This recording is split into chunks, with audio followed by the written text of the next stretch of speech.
हरियाणा विधानसभा में वंदे मातरम के मुद्दे पर भी खूब हंगामा देखने को मिला। कांग्रेस विधायक आदित्य सुरजेवाला ने वंदे मातरम को नदियों के खराब पानी से जोड़कर जब सरकार से जवाब पूछा तो कैबिनेट मंत्री अनिल विज ने इसे वंदे मातरम का अपमान बताया और कहा कि कांग्रेस ने वंदे मातरम का सम्मान नहीं किया।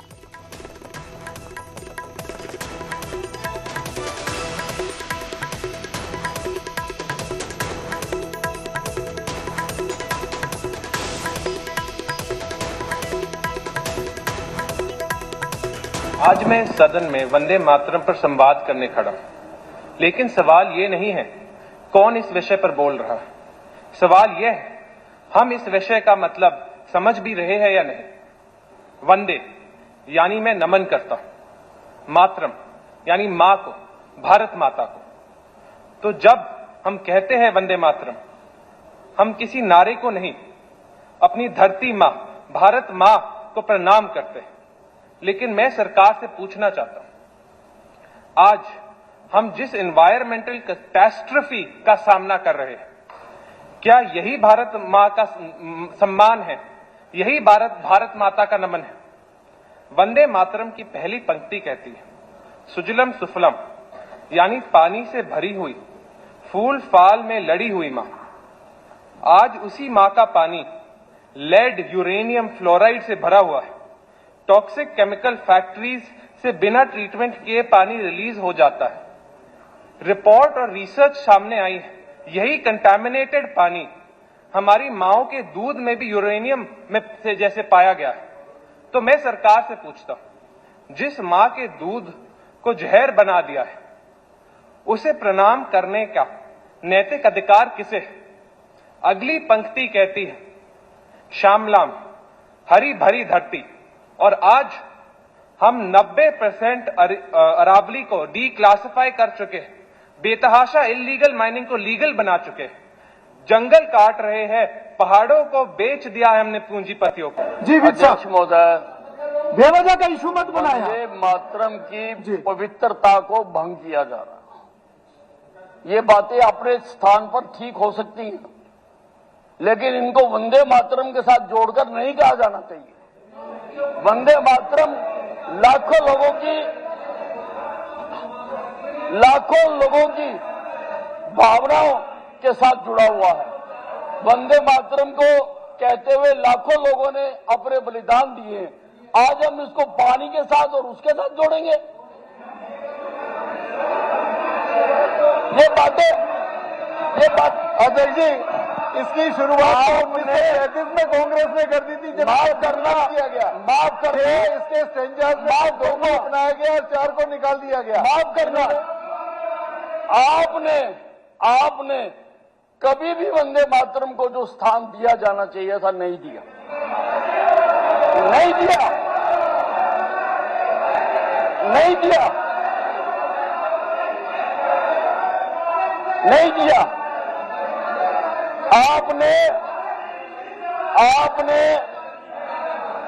आपने वंदे मातरम के आपने जिन्ना के कहने पर वंदे मातरम के 2 पैरों को काट दिया। आपने वंदे मातरम के पैरों को काट दिया जिन्ना के कहने पर। विधानसभा में कांग्रेस के अविश्वास प्रस्ताव को लेकर पहली सिटिंग में खूब हंगामा हुआ। इस दौरान मुख्यमंत्री नायब सिंह सैनी ने कांग्रेस के अविश्वास प्रस्ताव के नोटिस में नेता प्रतिपक्ष भूपेंद्र सिंह हुड्डा के साइन न होने का मुद्दा उठाया। उन्होंने कहा कि सदन में पहले दिन सौहार्दपूर्ण चर्चा होने के 2 घंटे बाद ही विपक्ष अविश्वास प्रस्ताव ले आया, लेकिन इस प्रस्ताव में नेता विपक्ष भूपेंद्र सिंह हुड्डा के ही हस्ताक्षर नहीं थे। माननीय अध्यक्ष जी, अफसोस इस बात का है कि 2 घंटे भी नहीं बीते, विपक्ष के द्वारा अविश्वास प्रस्ताव लाया गया। माननीय अध्यक्ष जी, मुझे तो यह विश्वास ही नहीं हुआ कि एक अच्छी शुरुआत हुई और उसके बाद अविश्वास प्रस्ताव आ गया।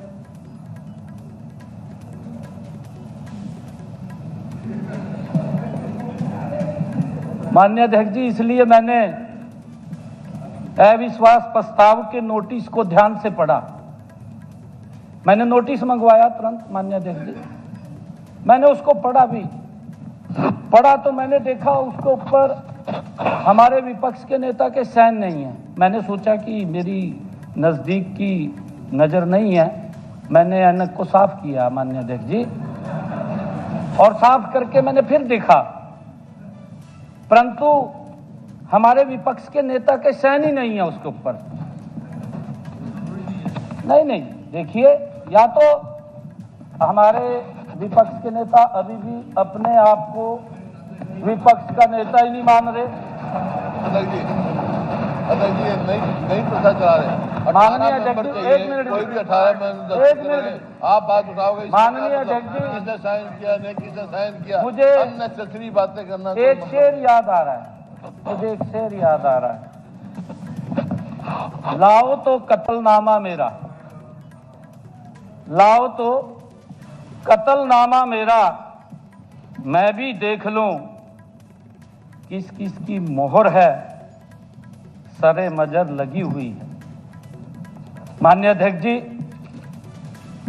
मैंने इस प्रस्ताव पर हुए हस्ताक्षरों को ध्यान से देखा, किस किस के साइन हुए, किस किस की मोहर लगी हुई है, मैंने पूरा ध्यान से देखा। मुझे उसमें हुड्डा साहब के कहीं भी हस्ताक्षर दिखाई नहीं दिए। हरियाणा विधानसभा में लिव इन रिलेशनशिप का मुद्दा भी उठा। बीजेपी विधायक लक्ष्मण यादव ने इस पर कानून बनाने की मांग की। उत्तराखंड की तर्ज पर लिव इन के लिए रजिस्ट्रेशन जरूरी होना चाहिए, ऐसा विधायक का कहना था। उन्होंने कहा कि लिव इन समाज के लिए महामारी है। आजकल एक महामारी, एक बीमारी हरियाणा में ही नहीं बल्कि पूरे देश में लिव एंड रिलेशनशिप की चली है, जिससे समाज का ढांचा बिगड़ रहा है, जिससे भारतीय संस्कृति संस्कार बिगड़ रहे हैं, जिससे परिवार उजड़ रहे हैं। तो मेरा आपसे निवेदन है, जैसे उत्तराखंड सरकार ने लिव एंड रिलेशनशिप में जो रजिस्ट्रेशन करने का काम किया है, और रजिस्ट्रेशन तभी होता है जब पुरानी फॉर्मेलिटी पूरी कर ली जाए, उसका पिछले से तलाक मंजूर हो। तो मैं चाहता हूं सरकार से कि इस तरह के भी एक बिल लाना चाहिए जिसमें कंडीशनल लिव इन रिलेशनशिप हो, वरना तो परिवार के परिवार धराशायी हो रहे हैं। जो हमारी व्यवस्था थी, जो हमारा स्ट्रक्चर था, वो निरंतर बिगड़ रहा है। हरियाणा में लिव इन में हत्या के कई मामले इस साल अब तक सामने आ चुके हैं। पिछले ही दिनों यमुनानगर में लिव इन पार्टनर बिलाल ने प्रेमिका उमा का गला घोंटकर और सिर काटकर हत्या कर दी थी। इसी दिसंबर के महीने में भिवानी में शादीशुदा महिला के साथ लिव इन में रहने वाले रिंकू की हत्या हुई थी। इसके अलावा नवंबर में गुरुग्राम में लिव इन कपल ने सीनियर सहकर्मी की हत्या की थी। जून में पानीपत में प्रेमी ने लिव इन पार्टनर की हत्या कर दी थी। तो कई मामले इसी साल सामने आए हैं।